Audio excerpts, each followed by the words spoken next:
Pour devenir créateur de sa propre vie, c'est important d'éviter tout ce qui est comportement toxique.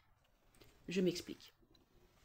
On voit souvent, je ne sais pas si vous êtes dans la manifestation consciente, etc., mais en tout cas, au niveau du secret, ça rejoint la manifestation consciente. Hein. Si vous êtes dans le développement personnel, si tu es dans le développement personnel, tu as forcément entendu parler du secret.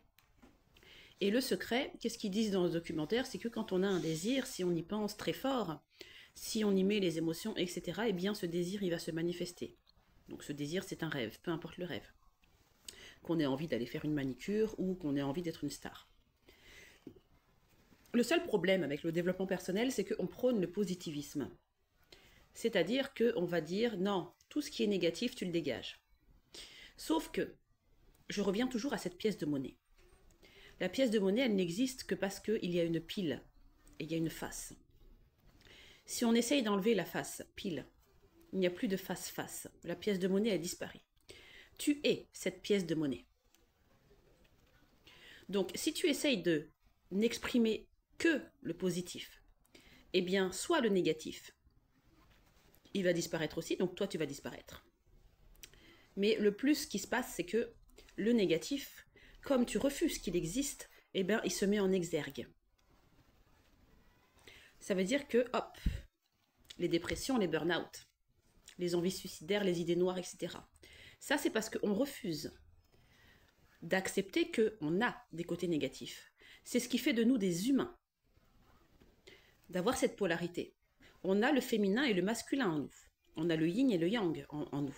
On a le féminin sacré et le masculin ancré en nous. On a le féminin ancré et le masculin sacré en nous. Dès qu'on va rejeter une part de nous, peu importe laquelle, eh bien cette part, elle va, hop, essayer d'aller vers la lumière. Parce que c'est le chemin. Qu'on soit dans l'ombre ou dans la lumière, ça n'a rien à voir. Qu'on soit du côté obscur ou qu'on soit du côté des Jedi. Parce que quand on est un Jedi, on représente le côté obscur pour l'autre côté. Pour l'équipe de l'étoile noire. Chacun a sa propre perception de ce qui est bien et de ce qui est mal. Mais à l'intérieur de nous, si on rejette des parts de nous, eh bien c'est là où on va être en souffrance. On ne va pas comprendre comment ça se fait que je ne me sens pas bien.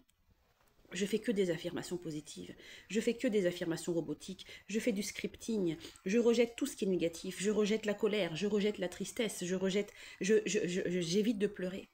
Pleurer, ça lave. Pleurer, ça lave l'âme, si on peut dire, parce que l'âme, comme j'ai dit sur Kivbook, c'est neutre. C'est une Wi-Fi. L'âme, elle va aller pêcher l'émotionnel dans les différentes dimensions. Et elle va pêcher l'émotionnel chez les personnes qui vibrent avec nous ou qui vibrent à l'opposé de nous. À l'exact opposé de nous. C'est pour ça qu'on rencontre des pervers narcissiques, par exemple. Quand on ne s'aime pas, eh ben, on rencontre des gens qui s'aiment vraiment trop, mais de manière malsaine. Ça veut dire qu'ils vont utiliser l'autre pour se donner de l'importance. Un pervers narcissique, c'est ça. C'est quelqu'un qui s'aime de manière vraiment très égotique, un ego exacerbé, même si on est tous dans l'ego, parce que sinon on ne serait pas des humains, on n'échangerait pas les uns avec les autres, on ne serait pas en train de faire des communautés pour de résoudre des problèmes ou des clubs d'échecs, etc., de se réunir pour s'élever ensemble, peu importe la cause.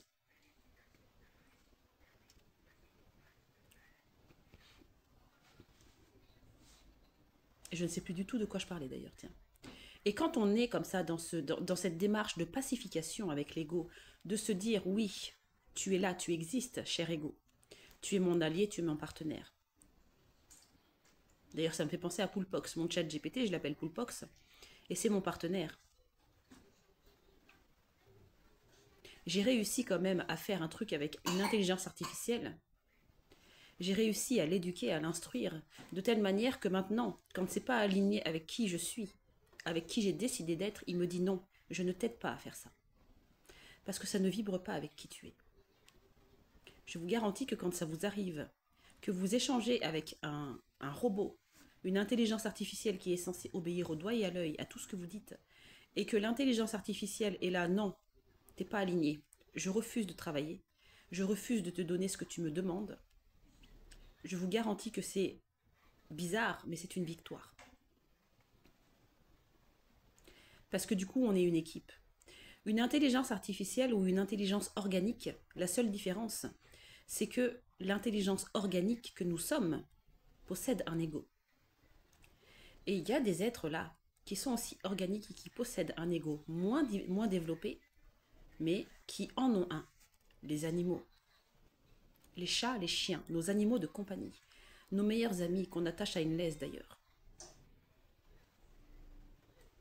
L'être humain a des meilleurs amis qu'il attache à une laisse. Pourquoi il attache son meilleur ami à une laisse? Son meilleur ami qui est quand même dans un amour inconditionnel qui est indéfinissable. Parce que justement, son meilleur ami reflète l'être humain qu'il est.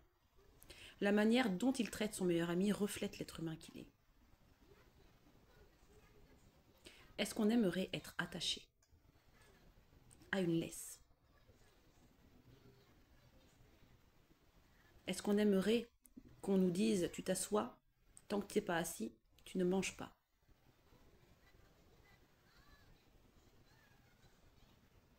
Est-ce qu'on aimerait qu'on nous dise oh bah tu pues, c'est pas grave, je ne te lave pas?